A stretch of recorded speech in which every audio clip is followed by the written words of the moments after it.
That's it. Yeah, go for it. Thank you. My humble obeisances to all the devotees, all glories to Srila Prabhupada. Rajvidya Rajguhya Yoga, Chapter 9, Atah Navamo Adhyayah, 9.1 Shri Bhagavanuvacha Idam tu te guhyatamam pravakshyami anasuyave jnanam vijnana sahitam yajnatva mokshase subhat. The Supreme Personality of Godhead said, My dear Arjun, because you are never envious of me, I shall impart you to this most confidential knowledge and realization, knowing which you shall be relieved of these miseries of material existence. राजविद्या राजगुह्यं पवित्रम् इदमुत्तमं प्रत्यक्षावागमं धर्म्यं सुसुखं कर्तुमव्ययम्. This knowledge is the king of education, the most secret of all secrets. It is the purest knowledge, and because it gives direct perception of self by realization, it is the perfection of religion. It is everlasting and it is joyfully performed. अश्रद्धातनः पुरुषा धर्मसस्या परन्तप अप्राप्य मां निवर्तन्ते मृत्युसंसारवर्त्मनि. Those who are not faithful in this devotional service cannot attain me. O conqueror of enemies, therefore they return to the path of birth and death in this material world. 9.4 मया ततम् इदं सर्वं जगत् अव्यक्तमूर्तिना मत्स्थानि सर्वभूतानि न चाहं तेष्वस्थितः. By me, in my unmanifested form, this entire universe is pervaded. All beings are in me, but I am not in them. 9.5 न च मत्स्थानि भूतानि पश्य मे योगमैश्वरम् भूतभृन्नच्च भूतस्थो ममात्मा भूतभावनः. And yet everything that is created does not rest in me. Behold my mystic opulence, although I am the maintainer of all living entities, and although I am everywhere, I am not a part of this cosmic manifestation. For myself, it is the very source of creation.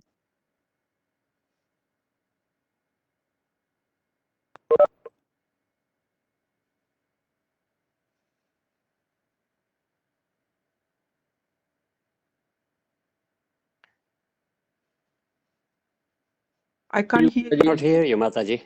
We lost the sound. Sorry. यथाकाशस्थितो नित्यं वायुः सर्वत्र गो महान् तथा सर्वाणि भूतानि मत्स्थानि उपधारय.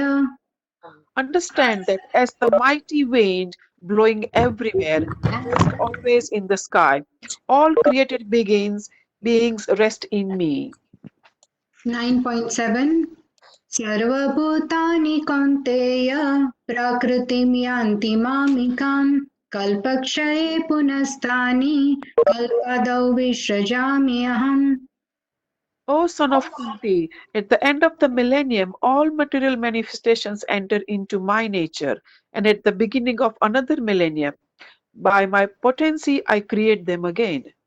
9.8 प्राकृतिं स्वामवस्थाभ्य विसृजामि पुनः पुनः भूतग्रामम् इमं कृष्णम् अवशं प्राकृतेर्वसात्.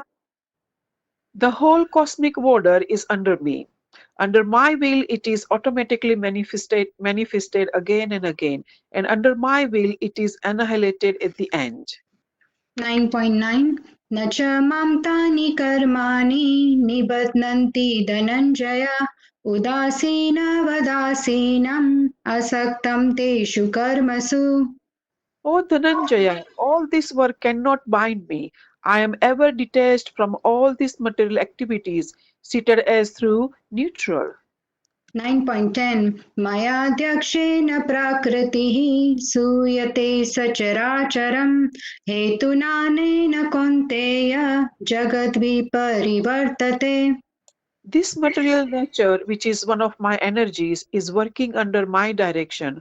O son of Kunti, producing all moving and non moving beings, Under its rule, this manifestation is created, annihilated again and again. 9.11 अवाजानन्ति मां मूढा मानुषीं तनुमाश्रितं जानन्तो मम भूतमहेश्वरम्. Fools deride me when I descend in the human form. They do not know my transcendental nature as the Supreme Lord, all that be. 9.12 मोघशमोघकर्मणो मोघज्ञानाविचेतसः राक्षसीम् आसुरीं चैव प्रकृतिं मोहिनीं श्रितः. Those who are thus bewildered are attracted by demonic and atheistic view. In the deluded condition, their hopes for liberation and fruitive activities and their culture of knowledge are all defeated. 9.13 महात्मानस्तु मां पार्थ दैवीं प्रकृतिमाश्रिताः भजन्ति अनन्यमनसो ज्ञात्वा भूतादिमव्ययम्. O son of Raka, those who are not deluded, the great souls are under the protection of my divine nature. They are fully engaged in devotional service because they know me as the supreme personality of Godhead, original and unexhaustable. 9.14 सततं कीर्तयन्तो मां यतन्तश्च दृढव्रतः नमस्यन्तश्च मां भक्त्या नित्ययुक्ता उपासते. Always chanting my glories, endeavoring with great determination, bowing down before me, these great souls perpetually worship me with devotion.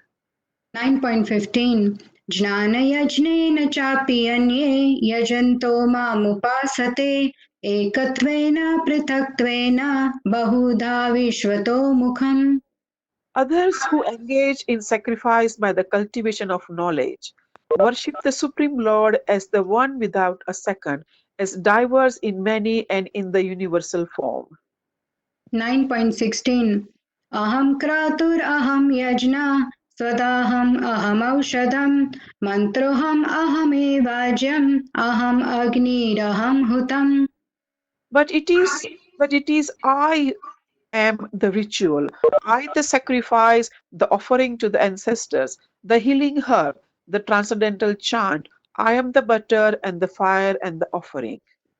9.17 पिताहम् अस्य जगतो माता धाता पितामहः वेद्यं पवित्र ओङ्कार ऋक्साम यजुरेव च. I am the father of this universe, the mother, the support and the grandsire. I am the object of knowledge, the purifier, and the syllable Om. I am also the Rigved, Samaved, and Yajurva Vedas. 9.18 गतिर्भर्ता प्रभु साक्षी निवासः शरणं सुहृत् प्रभावः प्रलयः स्थानं निधानं बीजमव्ययम्. I am the goal, the sustainer, the master, the witness, the abode, the refuge, and the most dear friend. I am the creation and the annihilation of the basics of everything, the resting place and the eternal seed. 9.19 तपामि अहम् अहं वर्षं निगृह्णामि युष्यजामि च अमृतं चैव मृत्युश्च सत् असच्चाहमर्जुन. O Arjun, I give heat and withhold and send forth the rain. I am immortality and I am also death personified. Both spirit and matter are in me. 9.20 त्रैविद्यमां सोमपाः यज्ञेरिक्ष्वा स्वर्गतिं प्रार्थयन्ते ते पुण्यमाशाद्य सुरेन्द्रलोकम् अश्नान्ति दिव्यान् दिवि देव भोगान्. Those who study the Vedas and drinks the Soma juice, seeking the heavenly planets, worship me indirectly, purified of sinful reactions. They take birth on the pious heavenly planet of Indra, where they enjoy godly delights. 9.21 ते तं भुक्त्वा स्वर्गलोकं विशालं क्षीणे पुण्ये मर्त्यलोकं विशान्ति एवं त्रयी धर्ममनुप्रपन्ना गता गतं कामकामा लभन्ते.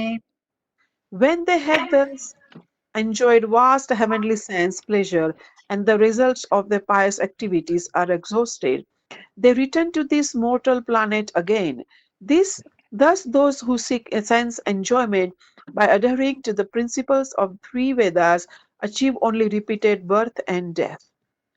9.22 अनन्याश्चिन्तयन्तो मां ये जनाः पर्युपासते तेषां नित्याभियुक्तानां योगक्षेमं वहाम्यहम्. But those who always worship me with exclusive devotion, meditation on my transcendental form, to them I carry what they lack and I preserve what they have. 9.23 येऽपि अन्यदेवता भक्ता यजन्ते श्रद्धयान्वितः तेऽपि माम् एव कौन्तेय यजन्ति अविधिपूर्वकम्. Those who are devotee of other gods and who worship them with faith actually worship only me, O son of Kunti, but they do so in a wrong way. 9.24 अहं हि सर्वयज्ञानां भोक्ता च प्रभुरेव च न तु मामभिजानन्ति तत्त्वेनातश्च्यवन्ति ते. I am the only enjoyer and a master of all sacrifices. Therefore, those who do not recognize my true transcendental nature fall down. 9.25 यान्ति देवव्रता देवान् पितॄन् यान्ति पितृव्रतः भूतानि यान्ति भूतेज्या यान्ति मद्याजिनोऽपि माम्. Those who worship the demigods will take birth among the demigods. Those who worship the ancestor go to the ancestors. Those who worship ghosts and spirits will take birth among such beings, and those who worship me will live with me. 9.26 पत्रं पुष्पं फलं तोयं यो मे भक्त्या प्रयच्छति तद् अहं भक्ति उपारतम् अश्नामि प्रयतात्मनः. If one offers me with love and devotion a leaf, a flower, a fruit, or a water, I will accept it. 9.27 यत्करोसि यदस्नासि यज्जुहोसि ददासि यत् यत्तपस्यसि कौन्तेय तत्कुरुष्व मदर्पणम्. Whatever you do, whatever you eat, whatever you offer or give away, and whatever austerities you perform, do that, O son of Kunti, as an offering to me. 9.28 शुभाशुभफलैरेवं मोक्ष्यसे कर्मबन्धनै सन्न्यासयोगयुक्तात्मा विमुक्तो मामुपैस्यसि. In this way, you will be freed from bondage to work and its auspicious and unauspicious results.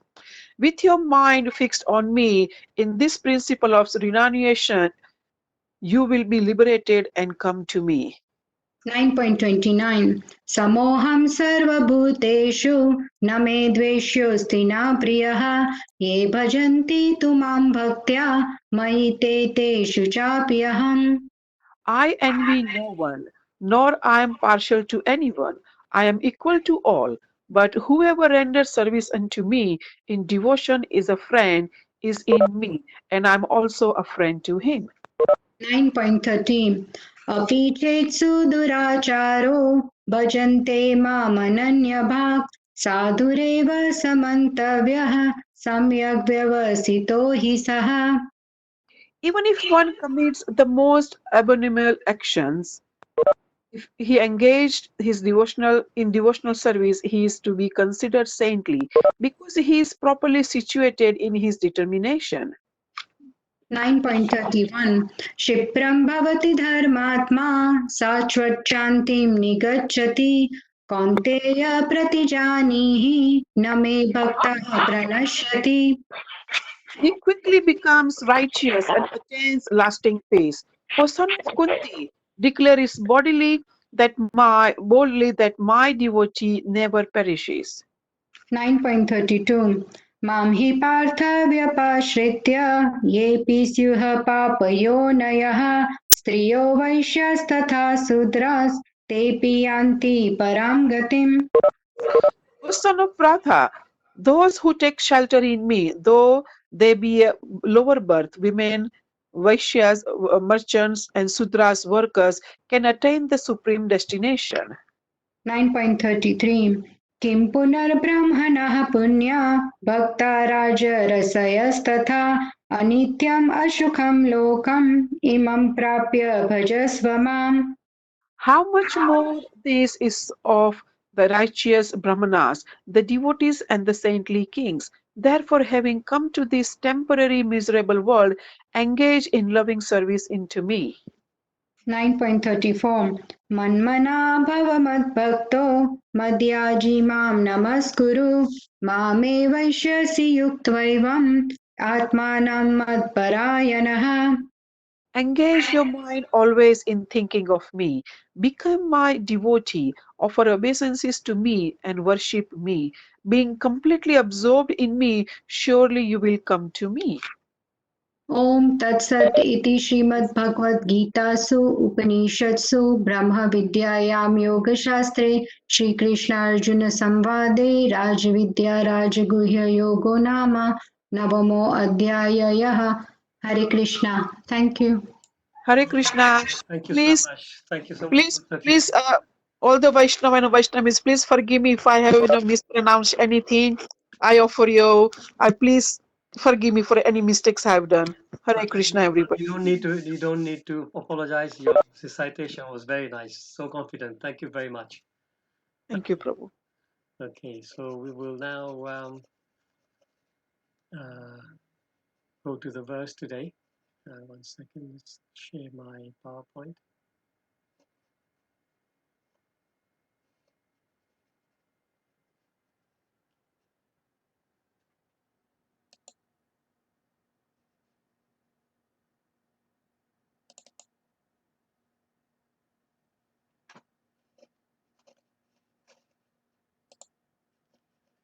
So here we are, continuing the reading of the 9th chapter. Once again, a quick summary, as we always do. Text 1 and 1 to 3, knowledge and eligibility. 4 to 10, Krishna's relationship with the material world. Sorry, Prabhuji, we can't see your screen. We can't see the screen? No. 1 second. Thank you for reminding me. Let me just see what happened there.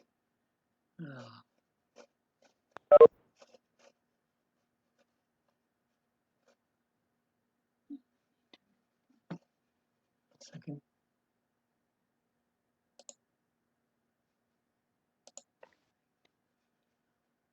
With this new one, I'm really struggling to find the controls. Okay, maybe here. There you go. 3 dots at the bottom, Prabhu. See the Yeah. 3 dots at the bottom? Click Yeah, on that, and then it will be share content. Yeah, no, I did that, but somehow it didn't come through. So here, and now I'm going to do share my screen. Yes, now it's coming, right? Yes, it is. Okay. Yes. Thank you. I can Thank see you. it now. Thank you. Vrinda Vilasini, thank you. No, Leela Vilasini. Leela Vilasini. I always confuse the two Vilasinis here. I forgive you. Sorry, bol Leela Vilas. So there you go. So we were saying 4 to 10, Krishna's Achintya Bheda Tattva relationship with the material world. And then this current section that we are towards the end of is fools neglect bhakti, the divine don't. Very, very important section, which we've all sort of studied very nicely. What's going on? So now we will go to today's verse. So we start with the invocation. Om Namo Bhagavate Vasudevaya. Om Namo Bhagavate Vasudevaya. Om Namo Bhagavate Vasudevaya. Prabhu, there's a square box in the middle of the screen. Bhagavad Gita, chapter 9, text 23. Yepyanya devata bhakta yajante shraddhayanvita te mameva kaunteya yajantya vidipurvakam. The translation and purport by Haribol, Mukund, Hari Prabhu. Hare Krishna. In the middle of the screen, there is a box, square box, so we cannot see everything. Is this the one that's moving now? Is it clear now? No, No, it's still no. there. No, there's a, Oh, no, this, there's a there. grey okay, this box box. here. Okay. All right. Is it clear now? Oh, yeah, yes, thank you. It's So gone, we're getting, Mukunda Hari Prabhu. until now we've been using Zoom, and now this is a completely new platform for me, WebEx. So we're learning all these things as we go. Thank you for Krishnavani Mataji. Thank you. It So looks perfect now, Mukunda Hari Prabhu. thank you so much. Thank you. So translation, Bhashira Prabhupada. Those who are devotees of other gods and who worship them with faith actually worship only me, O son of Kunti, but they do so in a wrong way. So we go to the purport, and I'll request Padmamani to read the purport that you did yesterday. Loudly, please. Purport by Srila Prabhupada. Srila Prabhupada ki jai. Persons who are engaged in the worship of demigods are not very intelligent, although such worship is offered to me indirectly, Krishna says. For example, when a man pours water on the leaves and branches of a tree without pouring water on the root, he does so without sufficient knowledge or without observing regulative principles. Similarly, the process of rendering service to different parts of the body is to supply food to the stomach. The demigods are, so to speak, different officers and directors in the government of the Supreme Lord. One has to follow the laws made by the government, not by the officers or directors. Similarly, everyone is to offer his worship to the Supreme Lord only. That will automatically satisfy the different officers and directors of the Lord. The officers and directors are engaged as representatives of the government, and to offer some bribe to the officers and directors is illegal. This is stated here as aviti purvakam. In other words, Krishna does not approve the unnecessary worship of the demigods. Srila Prabhupada ki Jai. jai. Quite a short purport, but as usual, very powerful.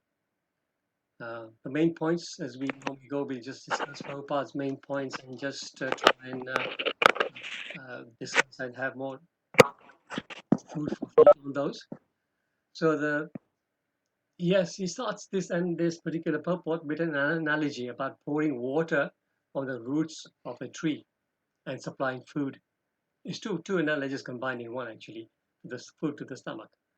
So this particular analogy comes from Srimad Bhagavatam, 4th canto, chapter 31, text 14.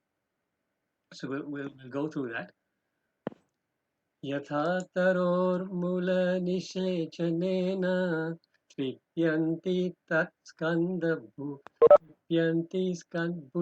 pasakha pranopahara cha yathendriyanam tathaive sarvarhanam achyutajya. So as pouring water on the root of a tree energizes the trunk, branches, twigs, and everything else, and as supplying food to the stomach enlivens the senses and limbs of the body, simply by worshipping the Supreme Personality of Godhead through devotional service automatically satisfies the demigods who are parts of that Supreme Personality. So very simple to understand, that you can see in this picture here. The water has to go to the roots for the plant to flourish. If we just watered the branches and the leaves without worrying about water going on to the roots, it's not going to work out. The plant will soon die. Similarly, with our own bodies, when we put the food in the mouth and it goes into the stomach, it automatically nourishes all the limbs of the body and the senses.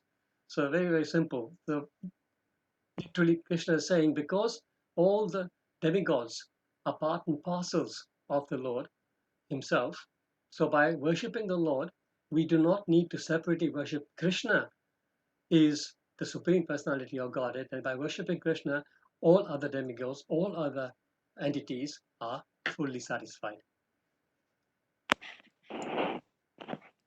The next is explaining the purport. Demigods are different officers and directors in the government of the Supreme Lord. So there is a verse in the Brahma Samhita which talks about how Krishna is the one who is giving the powers to the demigods. So this beautiful verse from Brahma Samhita goes, Golokanamni nijadamni tale chatasya Devi Mahesha Haridama Shuteshu Teshu Te Te Prabhava Nichaya Vihitaschayena Govindamadi Purusham Tamaham Bhajami. So describing the realities, the realms. So in this verse, Lord Brahma is describing the spiritual world and the material world, and in between is the Maheshtam. So it says in the translation of this verse, lowest of all is located Devidam, the mundane world. Next above is Maheshtam, the abode of Mahesh. Above Maheshtam is placed Haridam, abode of Hari. And above them all is located Krishna's own realm, named Goloka. I adore the primeval Lord Govinda, who has allotted their respective authorities to the rulers of these graded realms.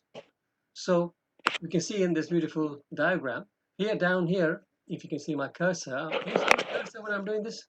No. Okay, let me see if I can do this. Can you see my cursor now?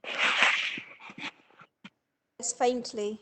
Faintly, okay, fine. So down below is like the material world. So there are millions of universes here, and we're just showing just one of them. And within the material world, we have the 14 planetary systems, 7 upper, 7 lower. And then above that is the Brahma Jyoti, and then within the Brahma Jyoti we have Mahesh Dham. So Kailash, this is where Lord Shiva resides.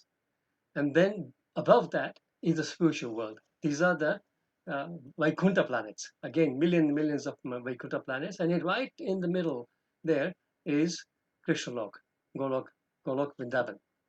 So in Lord Brahma has described the position of everything here.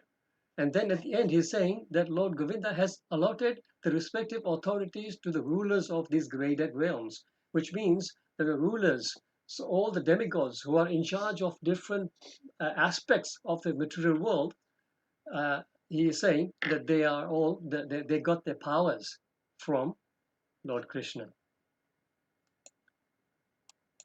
So basically, we respect the demigods as they are exceptionally powerful representatives of the Lord. So we don't disrespect them. Of course, we have very, very high regards. Vaishnavas do not disrespect anybody anyway. We don't respect anyone, but especially demigods. So one should not take this in the wrong way. We are not saying that we should be denigrating the demigods. All we are saying is this is Sampagna Gyan. We need to understand what is what. So as the demigods uh, are there and they're supplying us of all the requirements for the material world, but we do have to understand that they're also getting their powers from Lord Krishna, as Krishna has said, not in the Bhagavad Gita, but many different scriptures. So Prabhupada then further goes to say the demigods are different officers, directors, government officers.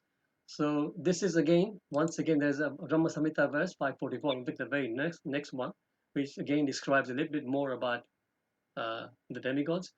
Brahma Samhita, of course, spoken by Lord Brahma himself. Srishti Sthiti Palaya Sadhana Shakti Rekha Chaye Vayasya Bhuvanani Vibharti Durga Ichhanurupam Apiyasya Chacheshta Tesha Govindamadi Purusham Tamaham Bhajami. So the external potency, Maya, who is the nature of the shadow of the Chit potency, is worshipped by all people as Durga, the creating, preserving, and destroying agency of this mundane world. I adore the Primeval Lord Govinda in accordance with whose will Durga conducts himself. So, in the let me go back to the last view.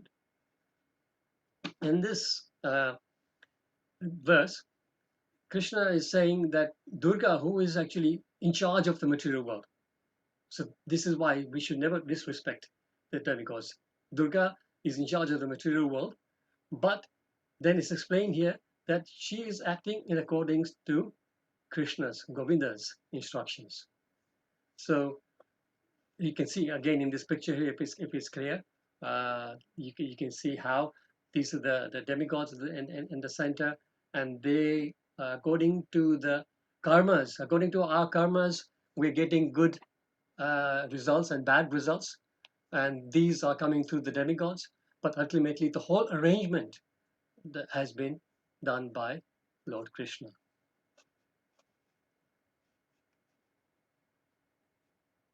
Question. So here, somebody may have a question. Why do Vedic literatures have so much information about demigod and demigod worship? If Krishna is saying here that you just worship me, you don't need to worship anybody else. In fact, last night after our class yesterday, I had a question from Santosh Mataji. Yes, it was Santosh Mataji who asked a very, very similar question. So to explain this, the Padma Purana, I request somebody's okay here. Padma Purana, Lord Shiva describes that there's 18 major Puranas, and they're all divided 6 each. 6 in the mode of goodness, 6 in the mode of passion, 6 in the mode of ignorance. And they're listed over here. Vishnu Purana, the Narad Purana, the Bhagavad Purana, the Garuda Purana, the Varaha Purana. They belong to the mode of goodness. Then we have the Brahmanda Purana, Brahma Vaivarta Purana, Markandeya Purana, Bhavishya Purana, Vamana Purana, and Brahma Purana. These are all mode of passion.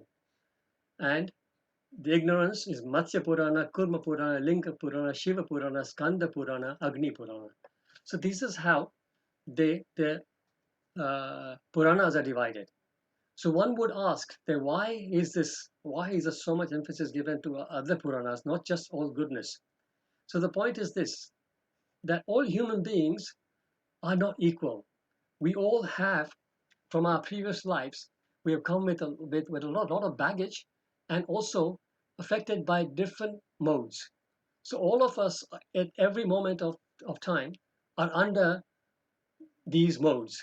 So depending on our situation, we may be at certain times more in the mode of goodness and less in the other modes, and other times we may be more in the other modes. And it's always a mixture. It's always a combination. It's very rarely a very pure mode. If you are in a very pure mode, especially the passion and ignorance never appear in pure mode. But goodness, it does. Eventually, in mode of goodness, you can go to the pure state, in which case that is Suddha Sattva. And then you are actually not in the material world anymore. So the Acharyas explain that the reason why the Puranas are divided this way is because to cater for so many people who are not in mode of goodness. Because for us to come to bhakti, we need to be at least majority of the time in the mode of goodness. If you're not in the mode of goodness, you will not be inclined to take to bhakti. So to cater for those people so they don't become atheists and run away, or so at least they stop performing vikarmas, bad karmas. So for them, they will be more attracted to the Puranas, which are in the mode of passion and ignorance. And the idea being that by rather than being atheists, by following and doing ritualistic activities recommended in those Puranas, gradually they will make their way up and they will come more towards the mode of goodness, and eventually they will be also salvaged. So this is the reason why the Vedas have to cater for everybody, not only for bhaktas, but not everybody is a bhakta. This is why the different systems are there. So there will be demigod worshippers, and Krishna says in the 7th chapter, yes, don't disturb them, let them be, because eventually they will make progress. So 9, so that was 923. Now we'll move to 924. Today we're supposed to cover these two verses. So 924, aham hi sarva yajnanam bhakta cha prabhureva cha na tu mam abhijananti tattvanatas chyavanti te. I am the only enjoyer and the master of all sacrifices. Therefore, those who do not recognize my true transcendental nature fall down. So in text 23, we read about the worshippers of other gods. It says that they worship them in the wrong way. Just trying to see where I can get the sound from. Just a big request, if you can just keep an eye on your microphone, make sure it's muted, because I can't see the screen here. If you can please mute yourself, there's It's coming from somewhere. noisy here. Hare Krishna, sorry, could you please mute yourselves? We're getting a lot of feedback. Okay, that sounds Prabhu, good. the Thank grey you. box has come in the middle again. Sorry. Oh, yeah, no. Somebody is, so Pratibha Mehta is requesting to annotate the shared contact. So I think it might be just something, a wrong button she may have pressed. So that's why that box keeps coming. Okay, so in 23, we spoke about the worshippers worshipping the wrong way. In 24, we just read about what happens to such worshippers. And now in this verse, sorry, in previous verse, now in this verse, we hear about what happens to such worshippers. So just look at the verse, as we always do. We try and figure out how to pronounce. Again, it's coming. Yeah, Bharatbhai is now asking something. Okay, so yes, so this verse is hardly anything to worry about. Everything, the pronunciations are straightforward. Actually, nothing out of the ordinary there. So the important verse things here, Chavantite, which means they fall down. And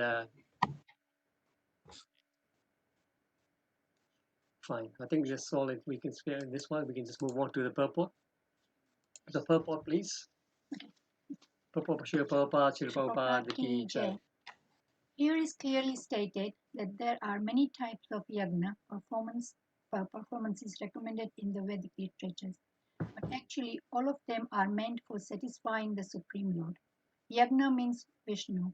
In the 2nd chapter of Bhagavad Gita, it is clearly stated that one should only work for satisfying yagna of Vishnu. The perfect form of human civilization, known as the Varnashram Dharma, is specifically meant for satisfying Vishnu.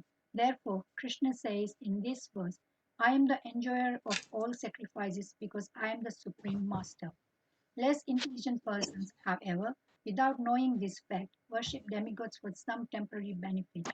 Therefore, they fall down to material existence and do not achieve the desired goal of life. This good, that's good. I'm not on camera. Anyone who desires God's will, he had better pray for it to the Supreme Lord, although that is not true devotion, and he will thus achieve the desired result. Srila Prabhupada ki jai. So main points once again on this purport. So in the Prabhupada says in the purport that in the 3rd chapter of Bhagavad Gita, it is clearly stated that one should only work for satisfying Yagya or Vishnu. Does anybody remember this verse? Param yagya tapasam sarvaloka maheshwaram. Suhridam sarvaloka. Yeah. So that one is there, but particularly he is speaking about third chapter, which is 3:9. Yajnathat karmano nyatra loko yam karma bandhana tadartham karma konteya mukta sangha samachara. So this is confirming what Prabhupada is just saying to us, that work done as a sacrifice for Vishnu has to be performed. Otherwise, work causes bondage in this material world. Therefore, O son of Kunti, perform your prescribed duties for his satisfaction, and in that way, you will always remain free from bondage. Then Prabhupada mentions the perfectional form of human civilization known as Varnashram Dharma. Once again, I'm getting noises, but I can't see where it's coming from. Especially meant for satisfying Vishnu. Sorry, once more, please. I request everybody to watch your microphones. Please be muted because we're getting a lot of disturbance. On this system, on the other system, I was able to mute and see people. But if I mute everybody, I could actually mute everybody. Yes.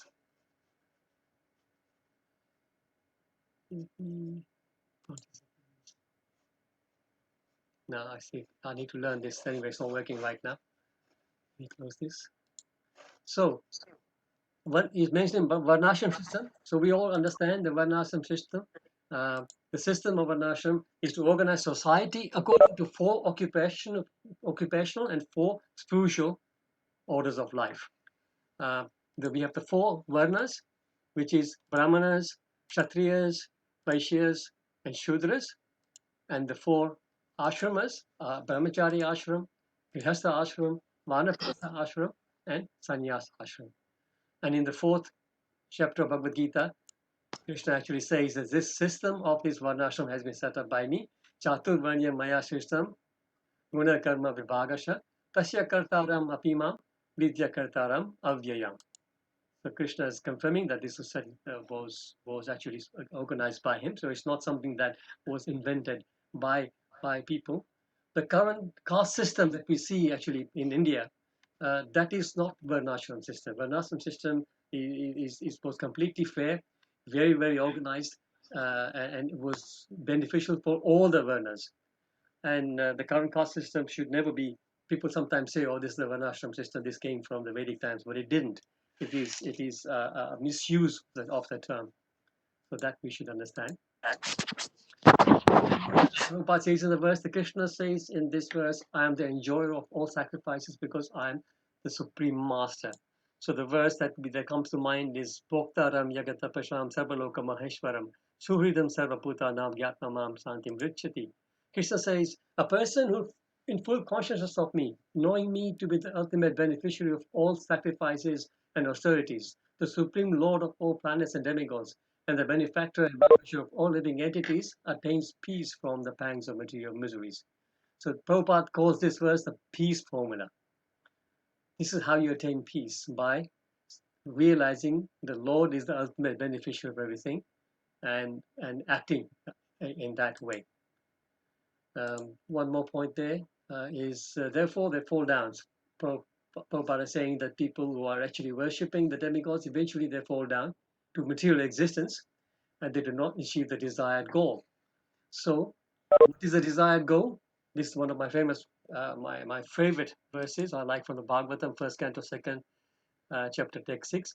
Savai pumsa paro dharmo yato bhakti radoksha sajay ahoituki aparita pratihata yayatma suprasiddhati.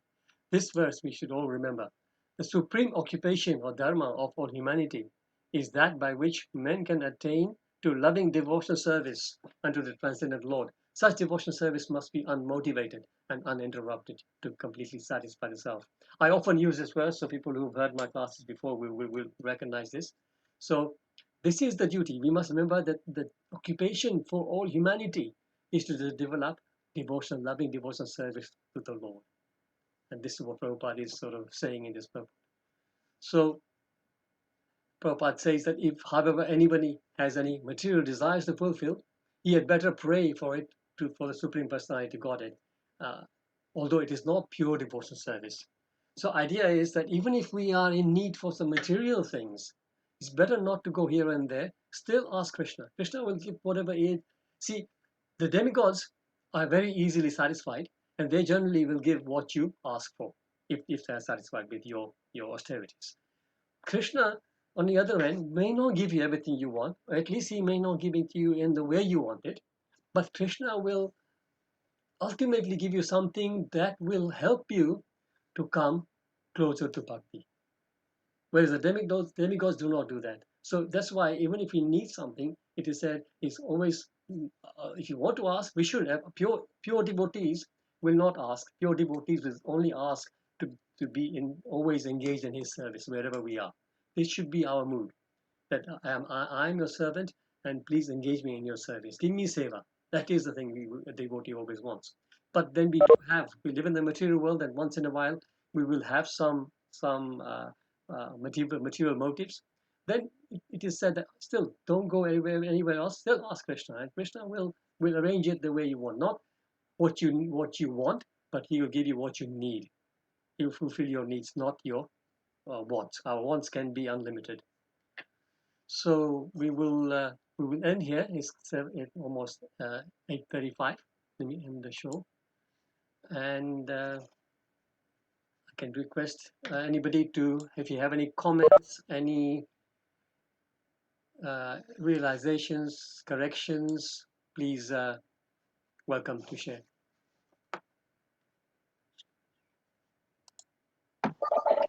Hare Krishna Prabhuji. Hare Krishna. This is Julie here. Yes. I fell into the truth I used to worship Lord Shiva.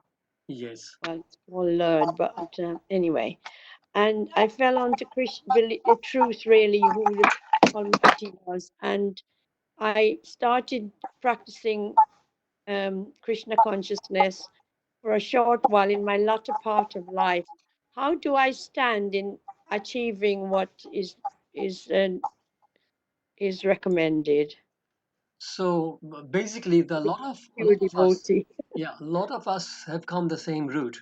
The fact that we're worshipping Shiva is fantastic.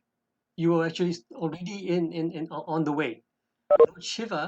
Lord Shiva is in the Bhagavatam says Vaishnavanam Yathas Shambhu. Bhagavatam says that Lord Shiva is a topmost devotee of the Lord. So if you're worshipping the topmost devotee of the Lord, no wonder he's brought you here. You must realize that it's probably Lord Shiva and his worship that has actually guided you. Yeah, I agree. So I totally agree. I feel that anyway. Yeah. But I was just thinking about how does I'll ask this another time. It's okay. It's not the appropriate time. No, don't worry, Jordan. You can send me a personal message if you want. I will, yeah. Thank you. Hare Krishna, Mukunda Hari Prabhu. Hare Krishna. Yes, Krishnamani Mataji.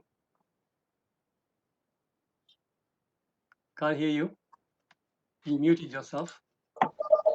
The diagram of the universe. Yes. And the Golok Vrindavan. Yes. Then we have the lotus flower and all these different petals. So which planets are those? So the different petals are basically all sort of Golok Dham. So Golok Dham has got so many different parts, and all the different petals represent those different parts of Golok Dham.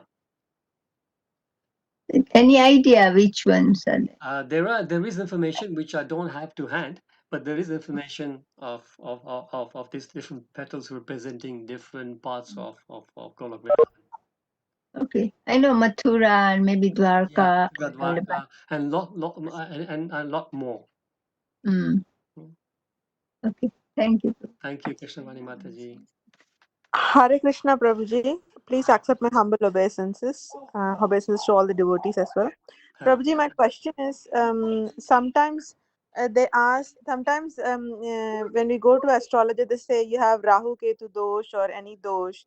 They say that you have to, circumambulate the Navagrahas and you have to do pujas for Navagrahas so that they'll take away all the doshas. So then aren't we worshipping the demigods? Then why can't we then worship Krishna? I mean, is it right or is it wrong? Or I just don't understand the whole thing. Yeah, So yes, these things are in terms of when people say that you have to do something for to get out of a particular difficulty, because they say that this particular graha is in your way, isn't it? That's what they say, right? So then Right. you can refer to these verses that we just discussed in the last couple of days, that all those grahas are working under the direction of the Lord, right?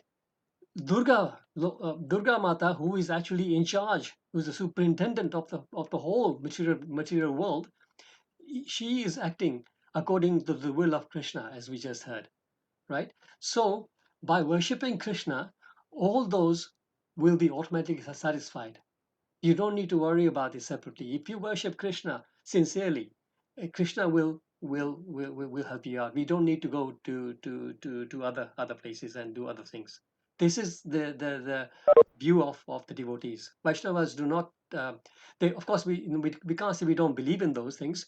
We do believe in them, but we go only to Krishna to help us out.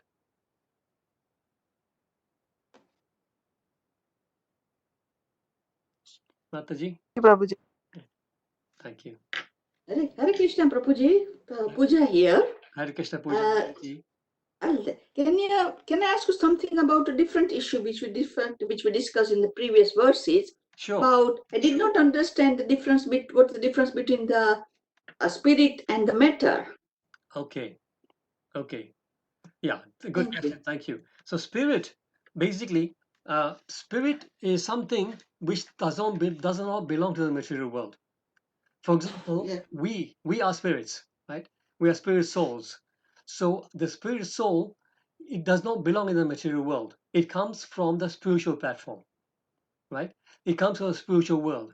So we have this material world, and beyond this material world, as we saw in the diagram, there's a spiritual world, right?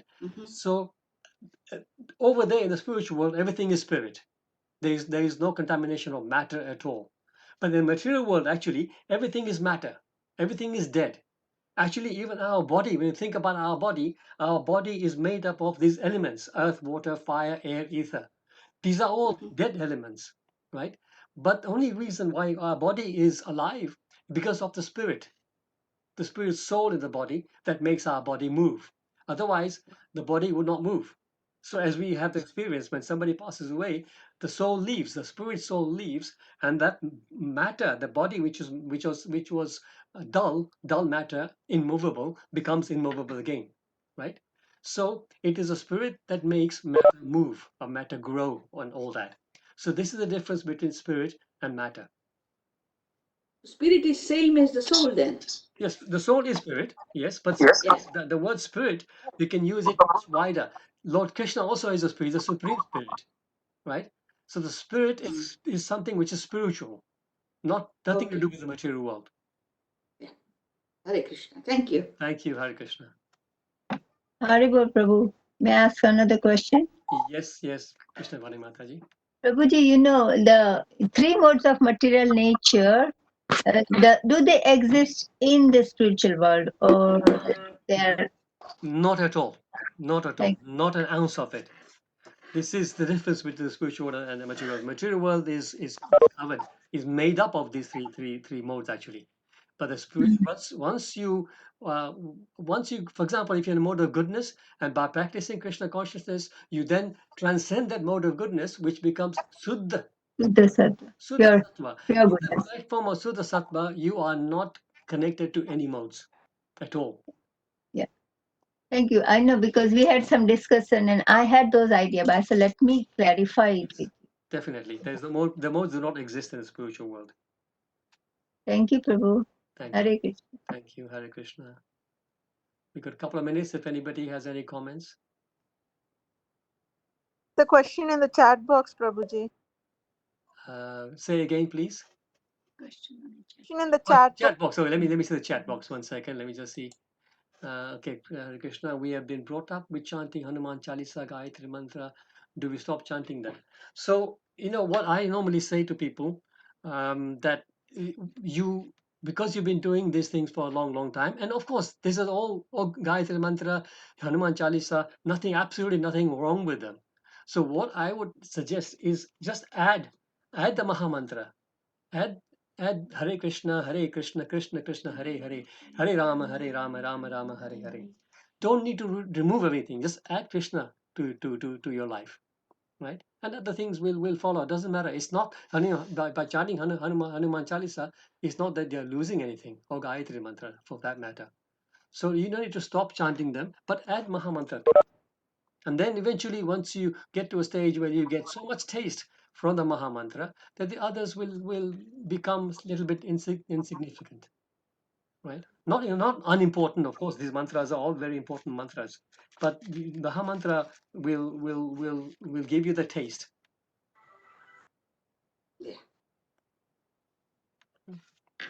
Is there something else? Yeah. Hare Krishna, Prabhuji. Hare Krishna. Prabhuji, like taking God's name in any form, if you're talking about Krishna or Hanumanji or Ramji or Shivji, like God has several names and all, but if you're taking any name, is there anything wrong in that?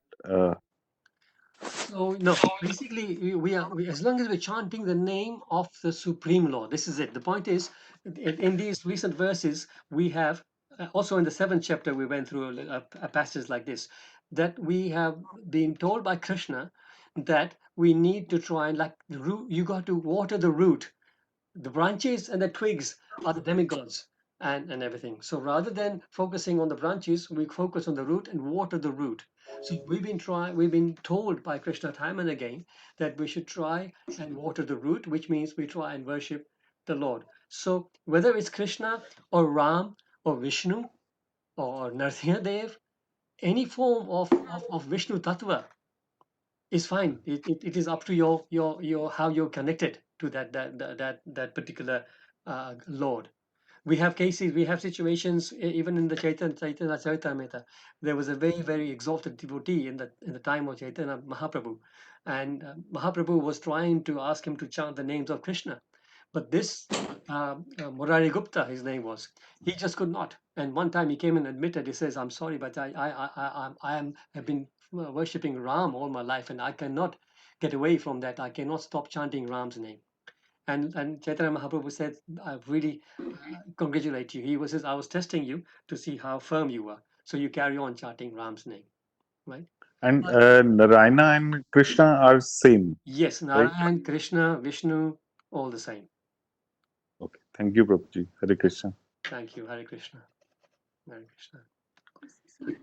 There was somebody on the post. Yeah, so there's a question here from Santosh Mataji. Those who worship or pray to the demigods mostly ask for favors. Is this practice habit wrong? Yes. So, as I was saying earlier, as Vaishnava, we should be out of the habit for asking favors. We do not want to go and ask for things. We want to actually we want to offer ourselves rather than asking things. We need to be satisfied with what we have, and we need to then offer ourselves to the Lord and say, "Lord, give me the intelligence to serve you. If you desire, please give the Lord, make me your servant." And in that mood, once we surrender to the Lord in that mood, all our wants, things that we want from God, demigods, will disappear, because there's so much taste in bhakti. There's so much taste in pure devotional love, loving devotional service. Krishna gives you so much love in return that everything else will fade away into insignificance. So I hope that makes sense, Mataji. I totally agree with that, Prabhuji. I know when I feel embarrassed to ask Krishna for anything.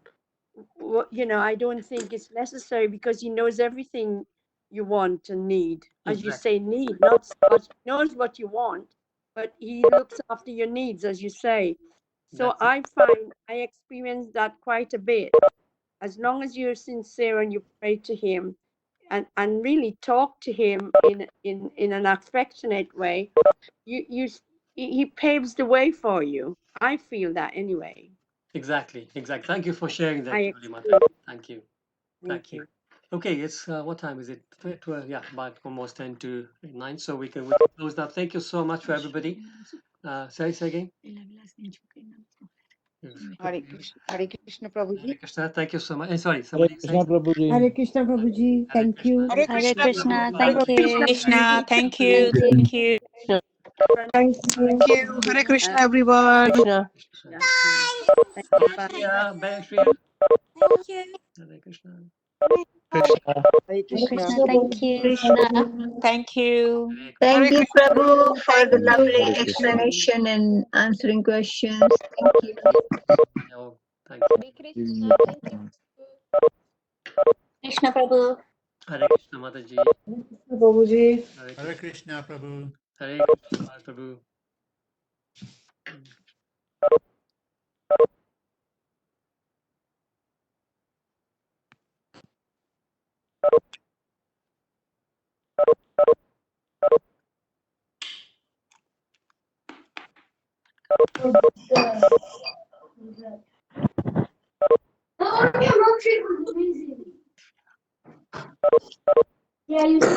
Thank you, Mukunda Hari Prabhu. Thank you, Devanam Prabhu. I think it was sound and everything okay. Thank you, Prabhu. Haribol. Haribol, Devanam, was the sound and everything okay? Yeah, I think, Prabhu, we just need to look at a couple of things, as you said. One is, I think in the settings, I'll have a look. There must be a way when devotees join in that it makes a sound. I don't know, was it making for you as well? Yes, it was. It was. So I think yes, there must be a setting to take that out. Yeah, definitely. Yeah. So we can look at, but otherwise, I think it was pretty good. In fact, what happens is in this, Prabhu, your video comes half and the presentation comes half, which is actually quite nice, so that devotees are able to see, expressions and faces of the devotees. So it's quite, I think it's pretty good that way.